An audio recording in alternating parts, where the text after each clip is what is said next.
Rajasthan studio. नमस्कार, बहुत स्वागत है आप सभी का। आप देख रहे हैं न्यूज 18 राजस्थान। मैं हूं आपके साथ आकांक्षा पांडे। शाम के 5 बज चुके हैं और वक्त हो गया है 5 का प्रहार का। और 5 के प्रहार में आज बात करेंगे महिला सशक्तिकरण की, महिला आरक्षण बिल की। तो देखिए, देश की राजनीति में आधी आबादी का हक सिर्फ नारों तक सीमित नहीं रहा, बल्कि संसद में कानून की शक्ल लेने को पूरी तरह तैयार है। लेकिन सवाल यह है कि क्या यह हक महिलाओं को वाकई सशक्त बना रहा है, या फिर यह चुनाव साल 2026 के चुनाव से पहले बिछाई गई एक सियासी बिसात है। 2026 राजस्थान के लिए इसलिए कह रहे हैं क्योंकि देखिए, निकाय चुनाव होने हैं, पंचायत चुनाव होने हैं, और इसको साथ ही साथ देखा जा रहा है 2029 के 2027 के चुनाव से भी। भारतीय जनता पार्टी राजस्थान के 7 संभाग और 25 लोकसभा क्षेत्रों में नारी शक्ति वंदन अभियान का आगाज करने जा रही है। बीजेपी का दावा है कि ये कोई राजनीतिक स्टंट नहीं, बल्कि एक सामाजिक समरसता है, और यही वजह है कि इस पूरे अभियान से पार्टी के झंडे और बैनर गायब रहेंगे। लेकिन कांग्रेस इस पूरी कवायद को चुनावी करार दे रही है। कांग्रेस का सीधा सवाल है कि अगर नीयत साफ है तो आरक्षण के लिए जनगणना और परिसीमन का इंतजार क्यों किया जा रहा है। ऐसे में सबसे बड़ा सवाल कि इस महिला आरक्षण में पिछड़ा वर्ग यानी कि ओबीसी महिलाओं की हिस्सेदारी कितनी होगी, क्योंकि इसको लेकर के कोई क्लियर फॉर्मूला अब तक नहीं समझ में आया है। यानी कुल मिलाकर एक तरफ भाजपा का नारी शक्ति पर भरोसा है, तो दूसरी तरफ कांग्रेस का कोटा के भीतर कोटा वाला वार है। आज का बहस इसी के मुद्दे पर करेंगे। एक छोटा सा आपको पैकेज दिखाते हैं। नारी शक्ति वंदन अभियान, आधी आबादी को सम्मान, महिलाओं का बढ़ता मान, ओबीसी पर भी घमासान। बीजेपी की तैयारी, निकाय चुनाव में नारी भारी। बैनर पोस्टर से दूरी, क्या है मजबूरी? आरक्षण का श्रेय किसका कैसा ध्येय?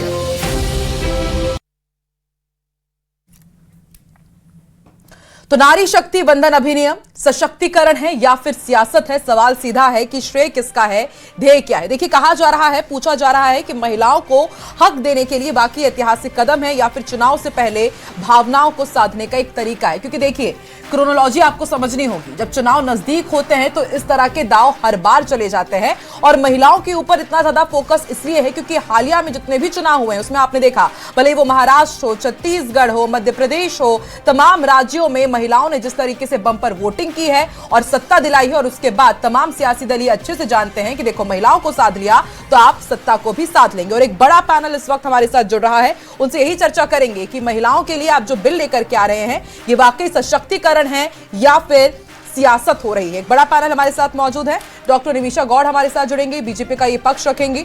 मीनाक्षी सेठी जी हमारे साथ जुड़ चुकी हैं, कांग्रेस का पक्ष रखेंगे, और वरिष्ठ पत्रकार मणिमाला शर्मा जी भी हमारे साथ जुड़ रही हैं। आप तीनों का ही बहुत बहुत स्वागत। अब से थोड़ी देर में हमारे साथ निमिषा जी भी जुड़ेंगे। शुरुआत मीनाक्षी जी आपसे करते हैं। देखिए, एक सबसे अच्छी बात तो यह है कि आज सभी लोग महिलाएं हैं इस पैनल में। ऐसे में मैं आप सभी लोगों से यही उम्मीद करती हूं कि हम इसमें सियासत ना करें, महिलाएं किस तरह से आगे बढ़े, उनकी भागीदारी कैसे सुनिश्चित हो, इस पर हम चर्चा कर पाए राजनीति से इतर।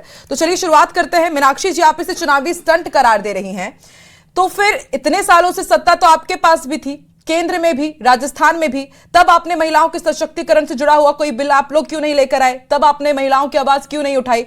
अब कहीं से आवाज उठाई जा रही है, उसका प्रचार प्रसार किया जा रहा है, तो फिर तकलीफ क्यों है कांग्रेस को? देखिए, जहां तक आपका ये सवाल है कि जब हम लोग सत्ता में थे, जब हम लोग सरकार में थे, तब हम लोगों ऐसा कोई बिल क्यों नहीं लेके आए, तो आपकी जानकारी के लिए बता दूं कि 73वां 74वां संविधान संशोधन विधेयक, जिसके अंदर की नगरीय निकाय और पंचायती राज के अंदर महिलाओं को आरक्षण मिला, वो कांग्रेस के पीरियड में ही आया था। दूसरी बात, 2010 में राज्यसभा में भी हमने पारित करवा लिया था, किन्हीं कारणों से वो लोकसभा में नहीं हो पाया। और जहां तक सियासत की बात है, तो उस पे मैं कहना चाहूंगी, तालीम का शोर ऐसा, तहजीब का गुल इतना, तालीम का शोर ऐसा, तहजीब का गुल इतना, बरकत जो नहीं होती नीयत की खराबी है। तो ये जो संविधान संशोधन विधेयक है, जो 106वां संविधान संशोधन विधेयक, जिसके अंदर महिलाओं को 33% आरक्षण दिया गया है, ये आज से 30 महीने पहले पारित किया जा चुका था। उस समय भी जब इस विधेयक पर वहां पे संसद में चर्चा हो रही थी, तो हमारे माननीय जो मल्लिकार्जुन खड़गे जी हैं, उन्होंने 21/9/23 को लोकसभा के अंदर ये कहा, मतलब सदन के अंदर ये कहा था कि ये बिल तुरंत प्रभाव से लागू होना चाहिए, ना कि इसको टाला जाना चाहिए कि इसके बाद जो भी डिलिमिटेशन होगा उसके बाद इस बिल को लागू किया जाएगा। ये इन्होंने इस जब संविधान संशोधन किया था उस टाइम इन्होंने संविधान के अंदर आर्टिकल में ये बात लिखी। तो मेरा प्रश्न ये है कि जब 30 महीने पहले जब विपक्ष भी ये कह रहा था कि इसको तुरंत लागू कीजिए, तब इसको हमने डिलिमिटेशन के साथ लिंक करते हुए टाल दिया। अब जब 5 राज्यों में चुनाव चल रहे हैं और जब मल्लिकार्जुन खड़गे जी और तमाम विपक्षी पार्टियां ये कह रही है कि आप इस पर एक चर्चा करवा लीजिए, एक सर्वदलीय बैठक बुला लीजिए, जब ये चुनाव निपट जाए 29 अप्रैल को आप इसके एक सर्वदलीय बैठक बुला के उसके बाद कर लीजिए, तो इसमें मुझे लगता है कि कहीं भी कोई जिसे कहते हैं कि बहुत ज्यादा देर नहीं हो जाएगी। क्योंकि अगर सच में हम करना कांग्रेस चाहते हैं, सवाल उठा रही है टाइमिंग पर कि आखिर जल्दबाजी क्यों है। निमिषा जी हमारे साथ जुड़ चुकी है। निमिषा जी स्वागत है आपका। निमिषा जी आखिर अचानक से क्यों? मीनाक्षी जी भी वही पूछ रही हैं, मल्लिकार्जुन खड़गे भी वही पूछ रहे हैं कि 30 महीने की देरी पहले ही हो चुकी है। अभी 3 राज्यों के चुनाव सिमटे हैं। अभी 23 और 29 अप्रैल को फिर से 2 राज्यों में चुनाव है और बीच में आप लोग 16 अप्रैल को अचानक से बैठक बुला ले रहे हैं। तो आखिर ये जल्दबाजी क्यों? और एक और बड़ा सवाल कि वाकई यदि ऐतिहासिक आपका कदम है तो फिर जनगणना के लिए, परिसीमन के लिए क्यों इंतजार किया जा रहा है? तुरंत लागू क्यों नहीं कर दिया गया? नहीं, देखिए जनगणना, भारत का लोकतंत्र भारतीय संविधान के अनुसार चलता है या कांग्रेस के मूड के अनुसार नहीं चलता है। 1996 से महिला आरक्षण बिल को अटकाना, लटकाना और भटकाने का काम कांग्रेस के शासनकाल में हुआ है और आप तो 6 दशक तक पूर्ण बहुमत के साथ में भारत की संसद पर काबिज रहे तो भी आपने यह कदम नहीं उठाया। और अब मेरी बहन कहती हैं, कांग्रेस की प्रतिनिधि, कि अब क्यों? तो बहन यही समय है, सही समय है। और आप कह रही हैं, बड़ी हास्यास्पद बात कर रही हैं आप, कि तुरंत लागू क्यों नहीं किया गया। आपको जानकारी या तो नहीं है या फिर अपडेट कर लीजिए। देखिए, जब तक जनगणना होगी, परिसीमन आयोग बनेगा, वो निश्चित तय करेगा। 2021 के में जनगणना कोविड के कारण नहीं हो पाई और अब जनगणना का प्रोसेस चालू हुआ है, परिसीमन आयोग आएगा, उसके बाद इसकी सुनिश्चित होगी सीट। तो अटकाने लटकाने वाली कांग्रेस पार्टी तो ना ही प्रश्न उठाए तो ठीक रहेगा। और देखिए, 1976 के बाद में इसको सीज कर दिया था 2001 तक के लिए सेंसस को, और 2001 के बाद 2026 तक के लिए सीट को बुक कर दिया गया था, रिजर्व कर दिया गया था, उसको सीज कर दिया गया था। निमिषा जी ठीक है, इतिहास की बात यहाँ पर नहीं चल रही, लेकिन निमिषा जी कांग्रेस की तरफ से जो सवाल उठाए जा रहे हैं वो यही है कि अभी बीच में क्यों? अभी 2 राज्यों में चुनाव होना है, तो क्या चुनाव के रहते अचानक से याद आ रही है क्या? यहाँ तक निमिषा जी डिलिमिटेशन की बात कर रही है। डिलिमिटेशन अभी जो सेंसस है 2026 में, जब इसका सेंसस अभी हम चालू कर रहे हैं उसकी प्रक्रिया, वो इफेक्टिव रूप से सेंसस 2027 में चालू होगा। और 2027 में जब चालू होगा तो आप जानते हो कि सेंसस एक लंबी प्रक्रिया होती है, उसके आधार पे अगर डिलिमिटेशन किया जाएगा तो उसमें तो वैसे भी वक्त लगना है। जैसा कि अभी, क्योंकि इन्होंने अभी किसी के साथ शेयर तो किया नहीं, आप मेरी बात पूरी हो जाएगी मीनाक्षी जी, आपने बात जो है ना आपकी, आप खुद कांग्रेस खुद एकमात्र चुनावी बुगुल बजाती है। आपका केंद्र में रहता है कि चुनाव में माहौल बनाकर सरगर्मियां बटोरी जाए, और आपकी हालत देख लीजिए। आप इंडी गठबंधन हाल में चल के बैठी बिहार से लॉजिकली बात कर रही है मीनाक्षी जी, आपको लॉजिकली बात सुननी होगी। यही समय है, सही समय। अब आप जो चर्चा होने जा रही है 16, 17, 18 को, उसमें सहभागिता करिए। 106 संविधान तो हुआ है, 2/3 बहुमत से हुआ है। आप तो खुद एक महिला है।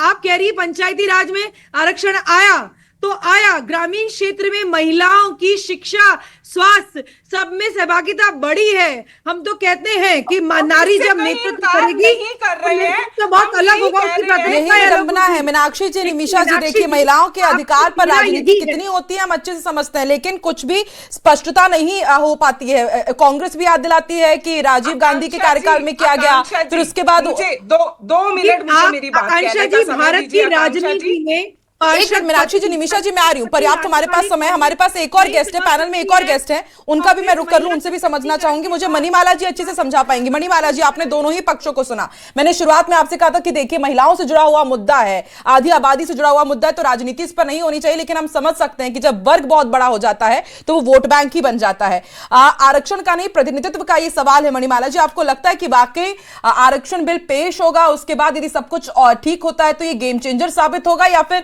सियासत में ही फंस कर रह जाएगा, फिर महिलाओं के नाम पर सियासी रोटियां सेकी जाएंगी? मणिमाला जी, देखिए, सबसे पहले तो जो ये बिल आया है उसके लिए हम सभी को एकजुट होकर इस चीज की प्रशंसा करनी चाहिए, ताकि महिलाओं का जो प्रतिनिधित्व है वो बढ़ेगा डेफिनेटली।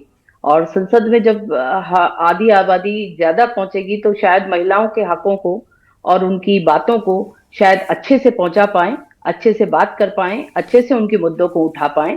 ऐसा मेरा समझ है और ऐसी मैं सोच भी रखती हूँ पॉजिटिव कि ऐसा होना ही चाहिए। अब रही बात सियासी चीजों की कि सियासी में लटकाया गया है या इस चीजों को और भी आगे कर रहे हैं ये लोग, चालू करेंगे या नहीं करेंगे, तो ये सब चीजें अभी भविष्य के गर्भ में ही है।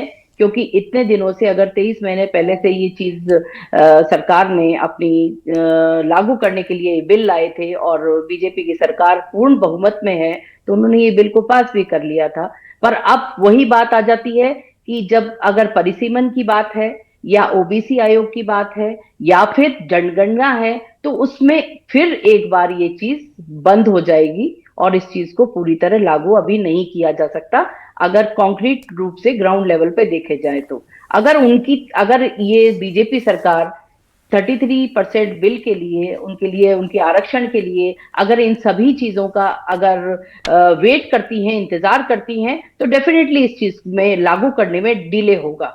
और अगर चुनाव से पहले कैसे न कैसे इस चीज को अगर बीजेपी सरकार इस चीज को, विधेयक को पूरी तरह लागू कर देती है बिना किसी ओबीसी उसके जनगणना के या परिसीमन के या ओबीसी आयोग की जो बैठक हो रही है उससे, तो फिर ये बहुत ही गेम चेंजर साबित होगा, डेफिनेटली गेम चेंजर। क्योंकि महिलाओं की जहां तक बात आती है, महिलाएं बहुत ही ज्यादा इस टाइम पर पढ़ी लिखी और सशक्त हो रही हैं, चाहे वो निकाय चुनाव में देख लीजिए, चाहे वो गांव में देख लीजिए। अब सब जगह पे उनका जो पढ़ने का जो तरीका है, पढ़ने की जो उनकी एक स्ट्रैटेजी है वो चेंज हुई है और उसकी आधार पर जो उन्होंने जो देख रही हैं, वो सरकारों के रुख भी देख रही हैं, वो डेफिनेटली उस चीज से उनका जो दिशा निर्देश है वो भी चेंज हुआ है। और उसकी वजह से वो सब ये जानती हैं कि कौन सी सरकार किस तरह से उनका उपयोग कर रही है और उनके वोट बैंक को वो लोग इस चीज को भुनाने की कोशिश कर रहे हैं। ठीक है, तो अगर ये 33% आता है तो डेफिनेटली बहुत अच्छा होगा और बहुत ही बढ़िया तरीके से काम करेंगे। ठीक है, मणिमाला जी साफ कह रही हैं कि गेम चेंजर ये जरूर साबित होगा। तो क्या मीनाक्षी जी यही डर कांग्रेस को सता रहा है कि यदि चुनाव से पहले, चुनाव के बाद में 2027 के पहले पूरी तरह से भाजपा ने इसे भुना लिया कि हमने महिलाओं को सशक्त किया है, बड़ा वोट बैंक उनके साथ चला गया, फिर कांग्रेस और क्या ही कर पाएगी? फिर तो यही डर सता रहा है क्या, इसलिए आप लोग इस तरीके से सवाल उठा रहे हैं? नहीं, देखिए ऐसा कोई डर नहीं सता रहा। और जहां तक महिलाओं की भागीदारी का सवाल है, महिलाओं की भागीदारी निश्चित रूप से बढ़नी चाहिए। उनकी, मैं तो कहूंगी कि जनसंख्या 50% है और आरक्षण अभी भी उनको 33% ही दिया जा रहा है। उसमें कोई दो राय नहीं है कि जब महिलाएं प्रशासन के अंदर, शासन के अंदर आएंगी तो जो एक संवेदनशीलता है वो बढ़ेगी और शिक्षा, स्वास्थ्य, ऐसे तमाम मुद्दों पर जो एक सेंसिटिव सोच है वो डेवलप होगी। लेकिन मेरा सवाल वापस फिर मैं वही उस पर आऊंगी कि ये अभी 16 अप्रैल को लेके आने का इसका कोई औचित्य नहीं था। अभी आप देखिए कि अभी भी 2 राज्यों में चुनाव बाकी हैं, तमिलनाडु और वेस्ट बंगाल, जो कि हमारे बड़े राज्य हैं। तमिलनाडु से हमारे 39 लोकसभा कांग्रेस नहीं जाएगी जब चर्चा होगी सदन में, तो क्या कांग्रेस वॉकआउट करेगी, अपना पक्ष सामने बिल्कुल भी नहीं रखेगी? नहीं, बिल्कुल हम अपना पक्ष रखेंगे और हम अपना पक्ष रखने के लिए ही सर्वदलीय बैठक की मांग कर रहे हैं। अगर हमें अपना पक्ष नहीं रखना होता तो हम सर्वदलीय बैठक की मांग क्यों करते? हम सर्वदलीय बैठक की मांग ही इसलिए कर रहे थे। और ये देखिए, जब 2029 में लागू करने जा रहे हैं ये, तो 2011 का सेंसस तो मैं कह रही हूँ 2023 में भी था। अगर 2011 के सेंसस पे ही लागू करना था तो 2023 में भी इसको लागू किया जाता था, और तब भी हमने मल्लिकार्जुन खड़गे जी के ठीक है। माध्यम और से मीनाक्षी यही जी, मैं तो डिमांड बोलती हूँ की कि थी चलिए इसको आपको तुरंत लागू अधिनियम, कीजिए। आप अधिनियम ला रहे हैं, आप बिल पेश कर रहे हैं, ये तो बहुत अच्छी बात है, लेकिन निमिषा जी, ये तो एक पार्टी के, मुझे लगता है कि मन में ये चीज नियत होनी चाहिए ना कि आप भले ही कोई कानून ना लेकर के आए, आप चलिए बिना कानून के भी तो आप यहाँ पे ऐलान कर सकते हैं ना कि हाँ इतनी सीटों में हम महिलाओं को भागीदारी देंगे, हम महिला सीएम फेस बनाएंगे। लेकिन गिने चुने महिला सीएम है, हम खुद जानते हैं, कांग्रेस के ऊपर भी इसको लेकर के सवाल उठते हैं, और फिर बीजेपी के ऊपर तमाम सियासी दलों में गिनती की तो एक दो महिलाएं सीएम है। तो सिर्फ बात होगी प्रतिनिधित्व की, या जब फिर आती है मतलब जब करने की बारी आती है तो फिर कोई भी आगे आता नहीं है। कितनी महिला बीजेपी अध्यक्ष हैं बताइए जरा निमिषा जी, सिर्फ बातें होंगी या फिर जमीनी स्तर पर भी दिखेगा? भारतीय जनता पार्टी की अपनी कार्य पद्धति है, उसमें लोकतांत्रिक पद्धति से सशक्त महिला के साथ में नेतृत्व भी दिया जाता है। आप देखिए भाजपा संगठन में 33% रिजर्वेशन ऑलरेडी है, और भारतीय जनता पार्टी राजनीतिक दल है जिसने सर्वप्रथम महिला मोर्चे के माध्यम से महिलाओं की राजनीतिक प्रतिनिधित्व की शुरुआत की थी। और आज आप देखिए वर्ष 2014 के बाद पूर्ण बहुमत की सरकार आती है, बेटी बचाओ बेटी पढ़ाओ जैसे सामाजिक अभियान को लागू करके आज जो हमारी सामाजिक विशेषज्ञ कह रही हैं कि माहौल बदला है। जी हां, बदला है। 1000 महिलाओं पे पहली बार 929 महिलाएं हैं, और 80% माध्यमिक स्तर तक महिलाएं पढ़ रही हैं। उच्च शिक्षा में देखें तो 68,000 महिलाओं ने पहली बार भारत के अंदर पीएचडी धारक हुई है। चंद्रयान मिशन से लेकर के ग्रामीण परिवेश तक महिला का दृष्टिकोण बदला है, सामाजिक स्तर उठा है, आर्थिक समृद्धि और आत्मनिर्भरता की ओर भारत की महिलाओं ने कदम बढ़ाए हैं। लखपति दीदी देख ली थी आप, उसके माध्यम से मुद्रा ऋण में 68%। नो डाउट मैम, ये तमाम योजनाएं महिलाओं को सशक्त कर रही है, लेकिन मेरा सवाल कुछ और था निमिषा जी, मेरा सवाल कुछ और था। मैं यहाँ पे प्रतिनिधित्व की बात कर रही हूँ। आप लोग तमाम योजनाएं लेकर आ रहे हैं, बहुत अच्छी बात है, महिलाओं को सशक्त कर रहे हैं, बहुत अच्छी बात है, जिम्मेदारी बनती है आपकी। ठीक है, मेरा आप निवेदन सुनिए, आपको समझना होगा, जब तक महिला सशक्त नहीं होगी तब तक स्वयं विवेक से निर्णय कैसे करेगी? तो महिला जो नैतिक लाभार्थी थी, अब आने वाले समय में नैतिक निर्माता होगी। वो यह चेंज आया है 2014 से लेकर के 23 के अंदर, और आने वाले समय में इस सशक्त नारी, आप देखिए कि 2014 से लेकर आज तक महिलाओं का वोटिंग परसेंटेज भी बढ़ा है। हम आजादी के बाद 4% थे भाजपा हमारी संसद के अंदर, वोटिंग परसेंट बढ़ गया ना मैम, लेकिन टिकट वितरण में महिलाओं के आंकड़े आज भी, जब महिलाओं को टिकट देने की बारी आती है ना, तो 10 से 12% में ही वो सिमट जाती है। यही तो विडंबना है राजनीति की, बस रोटियां सेक ली जाए। आपसे मैं समझना चाहूंगी मणिमाला जी कि इतिहास गवाह है कि कई कानून पास हुए हैं, लागू नहीं हुए, क्या इस बिल का वही हश्र होगा? आपको क्या लगता है जिस तरीके से विपक्ष भी इस पर सवाल उठा रहा है? देखिए, कानून, ये फिर वही बात आती है आकांक्षा, जो आपने कहा है कि राजनीतिक पार्टियों की नीयत होनी चाहिए करने की। कांग्रेस इतने सालों से सत्ता में थी, उसके बाद में बीजेपी सत्ता में आई, तो अगर यही चीजों की मंशा होती तो वो लोग उस मंशा को पूरी कर देते। किसी भी स्टेट में कितनी महिला सीएम हैं, ये उंगलियों पर आप और हम गिन सकते हैं। कितनी महिलाओं को आपने अपने पोस्टर्स की मुख मतलब कवर पे रखा है, ये भी आप देख सकते हैं। किसी भी सरकार में जब कोई बाहर से कोई बड़ी चुनावी रैली होती है या कोई बड़े लोग आते हैं, तो उसमें कितनी महिलाएं हैं जो कि स्टार प्रचारक के रूप में जाती हैं, कितनी गिनी चुनी है। ये दोनों ही पार्टियों का है, केवल एक पार्टी की बात नहीं है, ये दोनों ही पार्टी की बात है। तो पार्टी में अब अगर बीजेपी के मन में ये बात आई है और बीजेपी इस चीज को लागू करना चाहती है कि भाई हम 33% देंगे, तो जैसे मीनाक्षी जैदी जी कह रही हैं 50% देना चाहिए, ये भी बात सही है। अगर आप इतनी ही मंशा रखते हैं तो 33% क्यों, 50% दीजिए ना, क्यों नहीं 50% देते हैं आप? पर फिर वही बात आती है, शीर्ष नेतृत्व इस चीज को समझने का प्रयास कर रहा है या इस चीज को लागू करने का प्रयास कर रहा है, पर क्या हर राजनेता ये तय कर रखा है, हर राजनेता ये मतलब मन में ये चीज कर लेगा क्या कि मेरे बगल में, मेरी जो बगल में खड़ी होती है एक महिला, वो मेरे से आगे निकल जाए? संभव ही नहीं है। बहुत ही कम लोग होते हैं, बहुत ही कम पुरुष होते हैं जो अपने साथ की महिलाओं को आगे बढ़ाने का कार्य करते हैं। तो ये चीजें, तो ये राजनीतिक मंशा नहीं है, ये पितृसत्तात्मक जो हमारी सोच है उसकी है। अगर राजनेता बीजेपी इस चीज को बिल्कुल ला रही है, तो मैं तो कहती हूँ जल्दी से जल्दी इस चीज को वाकई मणिमाला लागू जी करना एकदम चाहिए। कड़वी दवाई आपने पिला दी है यहाँ पर बिल्कुल। इस स्टेटमेंट के जरिए कि सिर्फ प्रतिनिधित्व नहीं कि और जो दूसरे लोग हैं क्या वही देख पाएंगे, कितना देख पाते हैं वो तो तो देख पाएंगे। हम तमाम सही महिलाएं बात है। उसको दो चार करती ही हैं। मणिमाला जी लेकिन मैं आपसे ये रोजाना की समझना बात है चाहूंगी ये। जी, जो अभी ये 33% की बात कही जा रही है, अचानक से 16, 17, 18 को विशेष सत्र बुलाया जा रहा है। हाल ही के चुनाव में हमने देखा है कि महिलाओं ने किस तरीके से गेम चेंज किया, बड़े वोट बैंक के तौर पर वो उभरी हैं। तो क्या एक ये बहुत बड़ा फैक्टर है कि अब महिलाओं पर इतना फोकस किया जा रहा है और इसका वाकई असर जो अभी 2 और स्टेट्स में चुनाव बाकी हैं उनमें होगा और फिर राजस्थान के पंचायत निकाय चुनाव में भी देखने को मिल सकता है? मैम डेफिनेटली, बिल्कुल डेफिनेटली ये गेम चेंजर है। अब आप इसकी क्रोनोलॉजी समझिए। महिलाएं सॉफ्ट टारगेट है हर पार्टी के लिए। कभी आपने स्कूटी वितरण कर दिया, कभी आपने पैसे उनके खाते में डाल दी, कभी साड़ियां बांट दी, कभी उनको किसी बड़े विशाल उसमें बुलाकर उनको भोजन करवा दिया, या कोई प्रोग्राम, फैमिली प्रोग्राम कर दिया। तो महिलाएं क्या है, इन छोटी छोटी चीजों से, क्योंकि उनकी खुशियां और उनके दायरे बहुत छोटे हैं, वो बहुत ऊंचा सोचती हैं और इन चीजों से खुश हो जाती हैं। तो सबका सॉफ्ट टारगेट है कि थोड़ा सा इनको कोई भी चीज का आप प्रलोभन दे सकते हैं और अपनी तरफ कर सकते हैं। ये राजनीतिक पार्टियों की सोच है, पर डेफिनेटली महिलाएं इससे इतर है। उनकी सोच इससे बहुत ऊंची है। जो इनको अंडररेटेड करके चल रहे हैं, ये अंडररेटेड ना करें, कोई भी पार्टी इनको अंडररेटेड ना करें, क्योंकि इनका स्वयं विवेक, स्वयं निर्णय बहुत ही ज्यादा सशक्त है।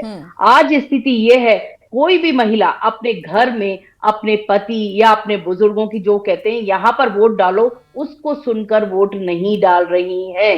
वो निर्णय लेती हैं, वो सक्षम है इस चीज के लिए, वो विवेक रखती हैं, वो सोचती हैं मेरे घर में गैस नहीं है, या मुझे पानी कहाँ से लाना पड़ रहा है, या मेरे लिए मेरे घर में जो चीजें ग्रोसरी या छोटी मोटी चीजें मिलती है, मेरे बच्चों का स्कूल कहाँ है, मुझे उन चीजों से जो दो चार होती हैं। मणिमाला जी हमने देखा है कि महिलाएं किस तरीके से सोचती भी हैं।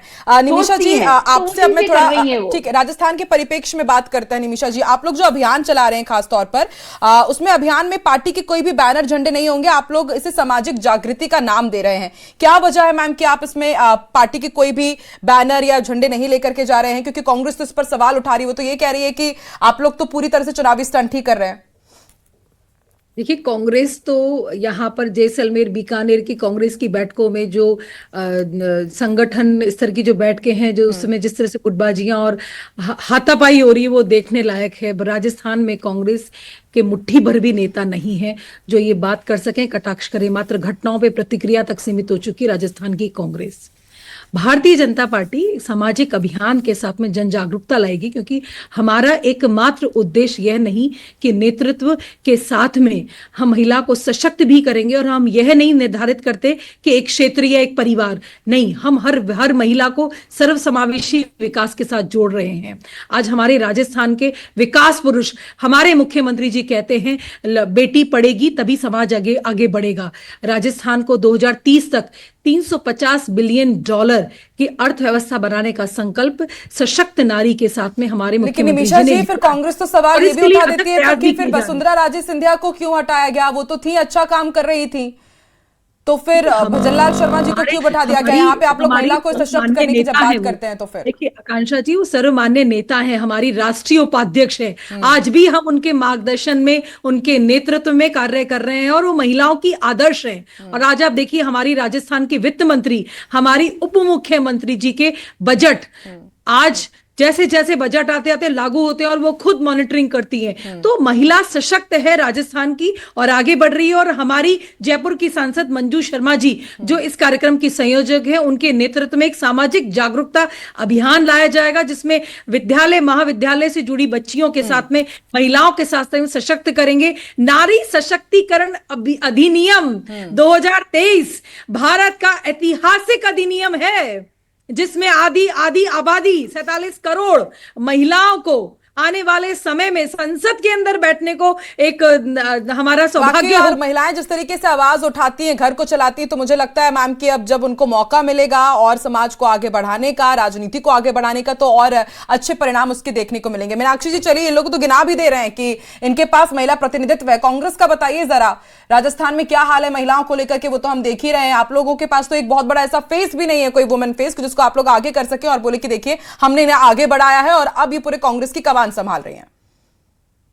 देखिए, जहां तक फेस का सवाल है, वो हो सकता है अभी हमारे राज्य स्तर पर कोई फेस नहीं है, लेकिन ऐसा नहीं है। आज भी अगर राजस्थान विधानसभा की बात करें तो अगर बीजेपी के 10 विधायक महिला विधायक हैं, तो कांग्रेस के भी 9 महिला विधायक हैं यहाँ पे। ऐसी बात नहीं है कि कांग्रेस में महिलाओं का प्रतिनिधित्व नहीं है। तो आज भी जो विधानसभा है, विधानसभा में 9 विधायक हैं। लेकिन जैसा कि आपने अभी निमिषा जी से पूछा, निमिषा जी से आप क्वेश्चन कुछ और पूछती हैं, वो जवाब कुछ और देती हैं, हर योजनाओं के नाम गिनाने लग जाती हैं। आपने पूछा कि हमारे पास प्रमाण है। मीनाक्षी जी, मेरे पास प्रमाण है, आप 5 योजनाएं गिना दीजिए जो 6 दशक में आपने पूरी की हो। राजस्थान मैं सिर्फ सवाल लगभग 50 साल रहे, लेकिन आपके पास 5 योजनाएं भी नहीं होंगी। मैं आपको एक जवाब दे दूं, स्वयं सहायता समूह 10 करोड़ महिलाओं का संगठित किया है। आज हमारे साथ में जो मणिमाला जी वो कह रही है ना कि बहुत माहौल बदल गया है। ये माहौल बदला है 2014 के संपूर्ण बहुमत की सरकार के साथ में, और कांग्रेस जो राज करती रही, अर्थ में धकेला आपने। भ्रष्टाचार की जननी कांग्रेस का जाना महिला का विकास क्या होता है।